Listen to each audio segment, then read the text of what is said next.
We are just 2 short months away from the release of Ant-Man and the Wasp: Quantumania, which will be coming to theaters on February 17th, 2023.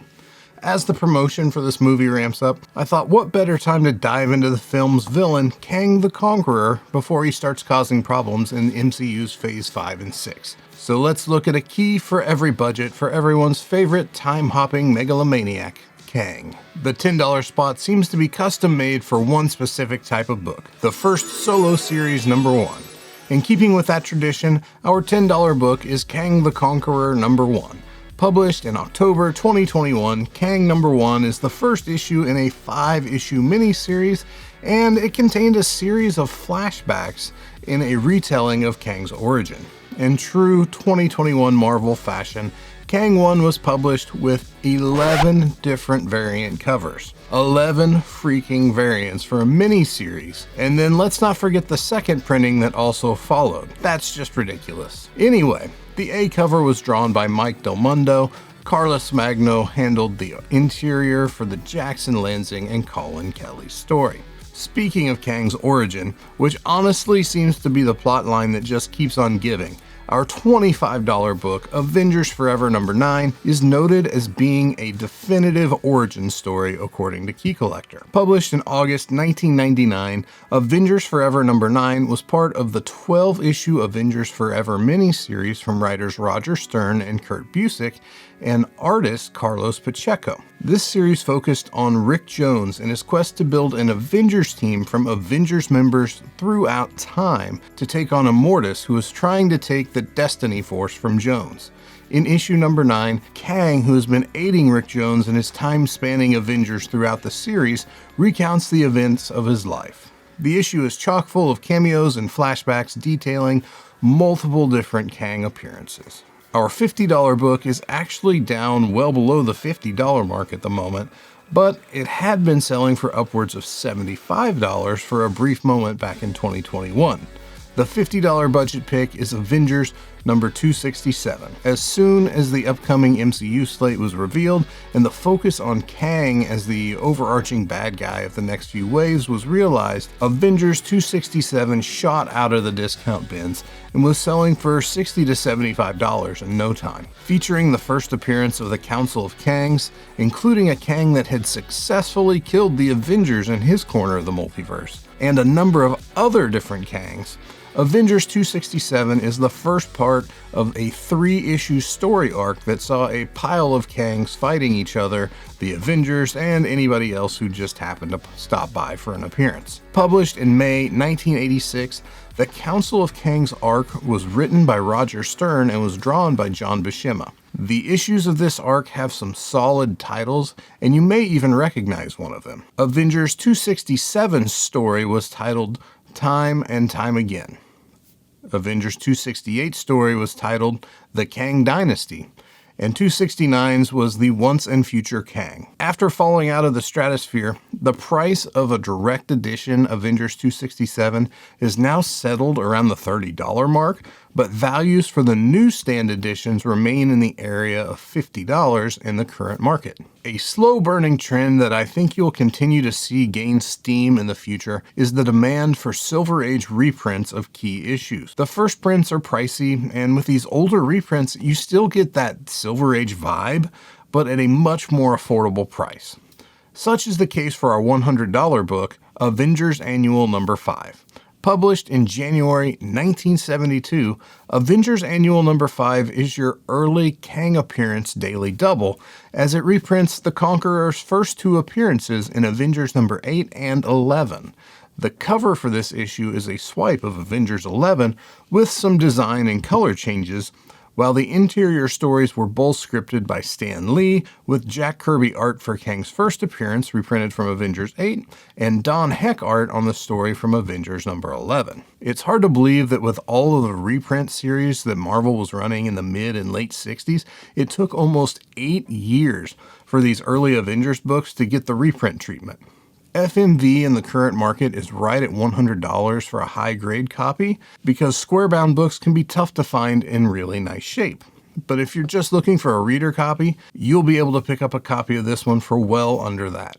Since we just mentioned this book's reprint, let's dive into our $500 budget book, Avengers number 11. This one has a few things going on that are worth talking about. As previously mentioned, it's the second appearance of Kang. Next, it's also the extremely brief second appearance of Wonder Man, and by brief, I mean he's literally in a single panel. Lastly, this issue is the first time that Spider-Man and the Avengers meet. Published back in December 1964, this is the original version of the Jack Kirby cover that was reused when the issue was reprinted in Avengers Annual number 5. According to Nick Caputo, Steve Ditko likely did some touch-up to Kirby's cover pencils, specifically on Spider-Man and possibly even Giant Man. The story, titled The Mighty Avengers Meet Spider-Man, was scripted by Stan Lee and penciled by Don Heck.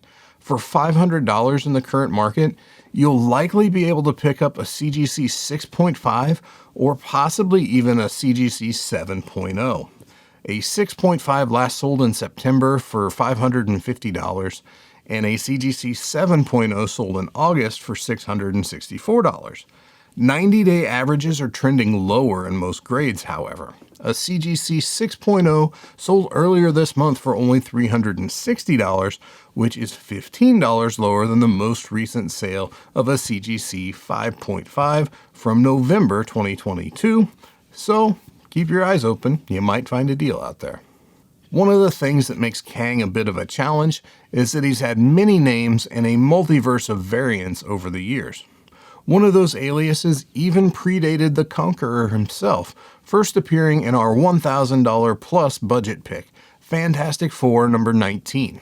Published in October 1963, FF19 is the first appearance of the Pharaoh Ramatut, or just Kang in another form. Written by Stan Lee and drawn by Jack Kirby, like all of the first 102 issues of the Fantastic Four, in this issue, the Fab Four travel to ancient Egypt to try and find a cure for Alicia Masters' blindness, and they run into the Pharaoh. In this issue, we learn that Ramatut claims to be a time traveler from the year 3000. Personally, I recognize that there'd be some perks to being a god king, but I'd definitely have picked a time to rule where air conditioning had already been invented, but that's just me. At the entry point for our 1K plus budget, you can pick up a CGC 7.0 copy. The 90-day average is right at $1,001, with the last sale taking place earlier this month for just $935. If you want to lean in a bit harder, a CGC 8.5 sold for $1,860 in August 2022. At the current moment, the record price for a CGC copy is $10,200, which was paid for a CGC 9.4 that sold in December 2021. Earlier in April of 2021, a CGC 9.6 copy sold for just $7,960, which seems like a pretty decent deal comparatively. Topping our A Key for Every Budget list for Kang the Conqueror is the character's first appearance in Avengers number 8. Published in September 1964, Kang debuts in a Stan Lee and Jack Kirby story titled Kang the Conqueror. Kang got what was coming to him in this issue. You can't just show up and demand to be made the ruler of Earth. I don't care how far in the future you say you've come from. Naturally, the Avengers were able to foil his plans, but he would remain a persistent threat for decades to come. Like most books in the market right now, Avengers 8 is in a bit of a correction, with only 2 grades showing an increase in their 90-day average sales price, and those are 1.5 and 6.0s. Entry-level graded copies are currently running between $500 and $600, while a CGC 6.0 sold earlier this month for $1,955. On the high end of the spectrum, a CGC 9.6 copy sold in November 2022 for $21,600. A CGC 9.8 copy hasn't sold since October 2019, so I would expect quite a show the next time one of those comes onto the market. Kang is a character that we'll all be talking about for a while, as he's being set up to be the new Thanos of the latest MCU saga. Unlike Thanos, who is usually just Thanos, there are numerous different Kangs that can pop up between now and the end of Phase 6, So it should be an entertaining couple of years as these many Kangs are brought into the MCU. Be sure to check out the description below for a number of different promotional and discount codes that can help you save some money, with benefits ranging from 2 weeks of key collector to discount codes off of comic book supplies such as bags and boards, long boxes, short boxes, Gemini mailers, and more. Happy hunting out there, and don't forget to collect responsibly. I'll see you in the next video.